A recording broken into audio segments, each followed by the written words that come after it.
All right, welcome to this video on design thinking. So in this video, we'll talk about what is design thinking, why you should care, why is it important, and to how to go about doing your design thinking sprint.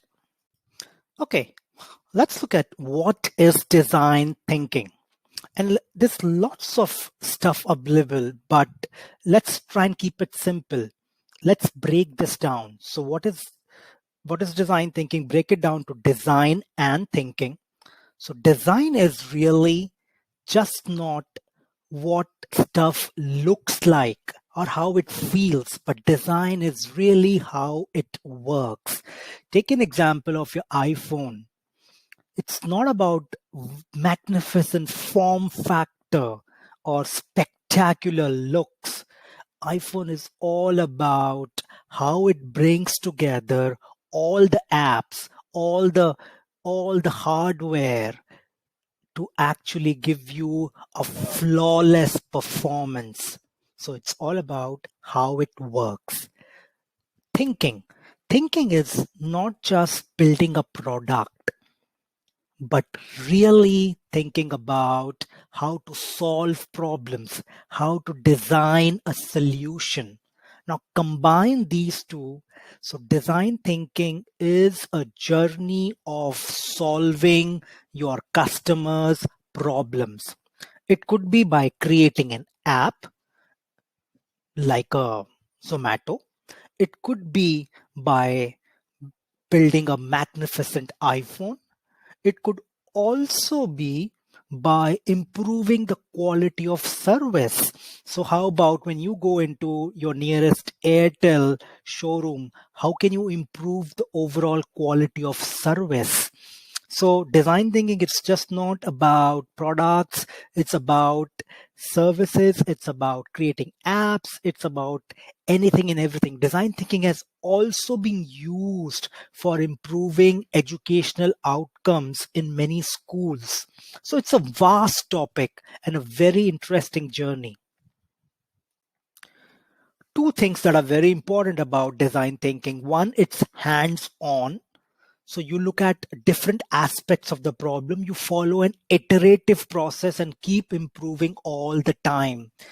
It's not a linear journey, step by step journey. It's an iterative process. You try out a few things, doesn't work, improve them, try out again. And secondly, it's most importantly, it's human centered. So you focus on your customer first and foremost. You try and understand what are their needs, what is it they care about, and try and come up with effective solutions to meet those needs. Why is design thinking so important and why should we care? Well, we should care because the world has increasingly become interconnected and complex.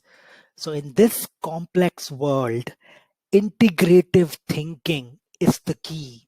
You need the ability to look at different aspects of the problem. You need the ability to look at problem through different lenses. Design thinking stimulates you to look at situations differently and come up with new solutions that would always go beyond the existing ones, and they would always you would always try and improve the existing alternative solutions. Teams use design thinking to tackle ill-defined or unknown problems or wicked problems, because design thinking can help them reframe the entire problem in terms of a simple proposition, and that proposition is what is of most important to the end user. Okay, with that, let's look at the design thinking process. So the first step is knowing your user, knowing your customer. So you really want to start from what your customer want and what are their needs, what are their motivations, and what are the problems they are facing. You need the ability to understand how others feel, and that's why empathy is the key. So what does this really go down to? This means observing and engaging with people in order to understand them on a psychological and emotional level. During this phase, it's important to set aside your own assumptions and try and gather some real insights about your user or your customer. So, how would you do that? You try and learn as much as possible about your user by conducting interviews and using a wide variety of immersion and observation techniques. Once you have an idea of who your users are, what their wants are, what their needs are, what are their pain points, you are ready to turn this empathy into an actionable problem statement. Next step is to define the problem. So this is really about what user problem you will be trying to solve. In other words, what is your design thinking challenge? So how would you do this? You want to gather all your findings from the first phase and try and make a sense of them. So try and understand what are the difficulties and barriers your users are coming against. What are those patterns that you're observing? What is the big user problem that you or your team needs to solve? You will then analyze your observations and synthesize them to define core problems that you and your teams have identified. These definitions are called problem statements. So by the end of the define phase, you will have a clear problem statement. And remember, a good problem statement is human centered and user focused. So based on the insights that you gathered in the previous phase, your problem statement would focus on the users and their needs and really not worry about product specifications or business outcomes. So rather than saying that my app should do this or my business should make so and so profit, you really want to talk about in terms of your users. So students in college need this or have this problem. This is how we want to solve this. And remember, keep it broad so that you can invite a range of ideas to solve, and yet keep it manageable so that it provides a clear, concise direction. And remember, your problem statement will be your guiding light, will be your North Star throughout the design thinking journey. It's important to note that relationship between step 1 and step 2 can be described in terms of analysis and synthesis.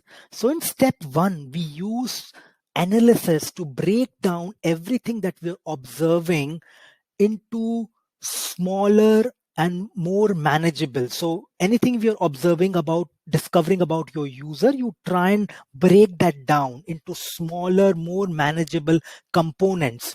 So you try and break their actions and behaviors into what, why, and how.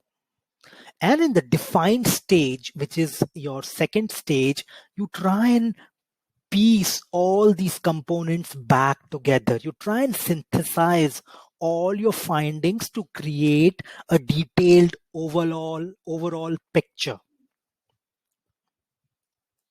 And with the problem statement in hand, now you're ready to move on to the ideation phase, where you try and turn this problem statement into some how might we questions and try and generate as many potential solutions as possible. The next stage is to kickstart ideation.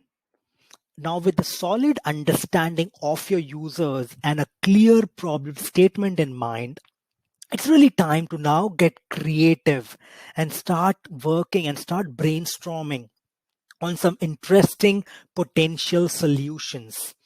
Obviously, you have a solid background of knowledge from the first two phases, which means that you can now think outside the box, look for some alternate ways to view the problem, and try and identify some innovative solutions to the problem statement that you have created.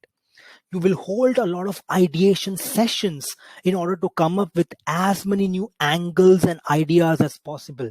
And there are many types of ideation techniques that you can use, from brainstorming to role plays and even mind mapping. And towards the end of the ideation phase, you will try and narrow this down to a few ideas with which you can move forward.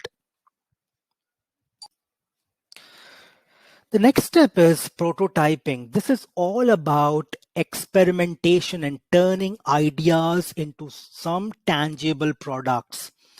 What is a prototype? A prototype basically is a scaled down version of the product which incorporates the potential solutions that you have identified in the previous stages. The aim is to identify the best possible solution for each of the problem statement.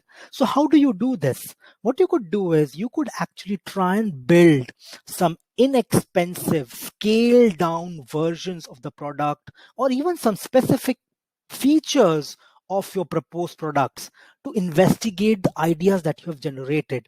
It could be as simple as, for example, if you are designing an app, as simple as putting down screens of those apps and call to action on pieces of paper. So you have 8 screens, you put 8 different screens on a piece of paper.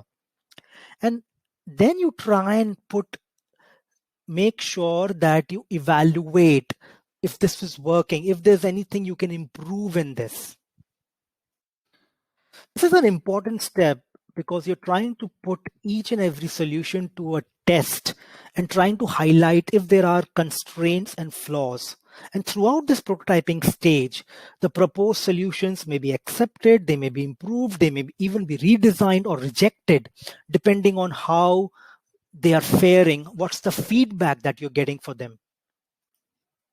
Now, once you have the prototype, it's now time to rigorously test out these prototypes. So go to the marketplace, go to the field, talk to your customers, talk to even your potential customers, and show them your prototypes, show them the paper diagrams that you have done. Discuss, try and understand what is working, what is not. Is there anything you can improve? Get some feedback. And obviously, you can use that feedback to redefine and improve what you are building. It's also important at this point of time to emphasize that design thinking is not a linear process. While there are these steps, at every steps, it's a very iterative process. So you try out a few things, you get feedback, you redesign, you refine, and then you go forward. So at every stage, you are getting feedback, you're improving and then moving forward. So it's not one single linear step-by-step process. Rather, it's a journey where you're trying to improve at each and every step. Thank you.